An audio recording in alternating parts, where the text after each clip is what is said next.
देखिए, जब हमारा देश आज़ाद हुआ तो छोटे राज्यों का विलीनीकरण प्रारंभ हुआ। राज्यों को भारत गणराज्य में मिलाने का कार्य पटेल जी के नेतृत्व में ये आरंभ हुआ।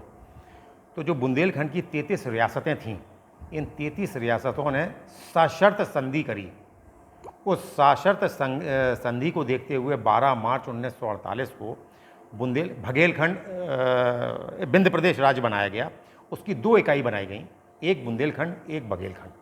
जो बुंदेलखंड इकाई बनाई गई, इसकी राजधानी नौगांव बनाई गई और इसके जो मुख्यमंत्री थे वो कामता प्रसाद सक्सेना जी को बनाया गया।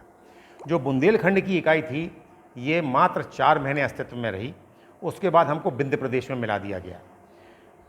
1955 में राज्य पुनर्गठन आयोग का गठन किया भारत सरकार ने। 1956 के शुरू में इसकी फाइंडिंग्स आईं और नवंबर 1956 में अखंड बुंदेलखंड को 2 भागों में बांट दिया गया, उत्तर प्रदेश और मध्य प्रदेश। यहाँ तक कि जो हमारे कामता नाथ भगवान हैं, उनकी परिक्रमा है वो भी उत्तर प्रदेश और मध्य प्रदेश में बट गई।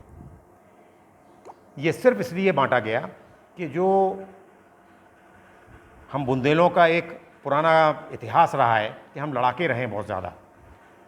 तो उस समय के जो गृह मंत्री थे पटेल जी और नेहरू जी, उनको ये लगा होगा कि अगर इनका राज्य हम इनको छोड़ देते हैं तो ये फिर इकट्ठे ना हो जाएं कहीं राजवाड़े, और फिर कहीं ऐसा ना हो कि नई डिमांड करने लगें।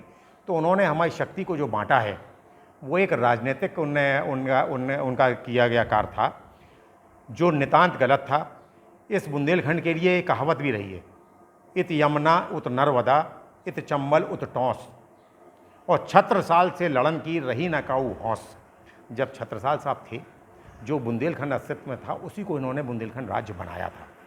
बुंदेलखंड की बाकायदा जब हम शारदा माँ की दर्शन करने जाते हैं तो जो एक पर्वत है पूरा का पूरा, उस पर्वत के उस तरफ विंध्य प्रदेश था, उस पर्वत के इस तरफ पूरा बुंदेलखंड अस्तित्व में हुआ करता था। आज स्थिति ये है कि अगर हम जरूर कहते हैं कि बुंदेलखंड, अब हमारे नेता भी, प्रधानमंत्री भी बोलने लगे हैं बुंदेलखंड, लेकिन कागज़ों में लिखा आता है झांसी मध्य प्रदेश, झांसी उत्तर प्रदेश, दतिया मध्य प्रदेश, कहीं बुंदेलखंड लिखा नहीं आता है। आप मौखिक रूप से स्वीकार करने लगे हो कि बुंदेलखंड है, और ऐसे भी स्वीकार करने लगे हो कि उत्तर प्रदेश सरकार ने ही, ये इतिहास है, उत्तर प्रदेश सरकार ने ही उत्तर प्रदेश के 7 जनपदों को लेकर बुंदेलखंड विकास निगम बनाया था।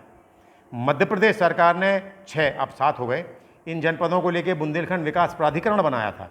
और केंद्र सरकार ने भी इस समस्त भूभाग को बुंदेलखंड मानते हुए हमको पैकेज दिया है। तो सारी मान्यताएं हैं, सब कुछ है, इतिहास साक्षी है, बस हमको हमारी विधायिका नहीं दी जा रही।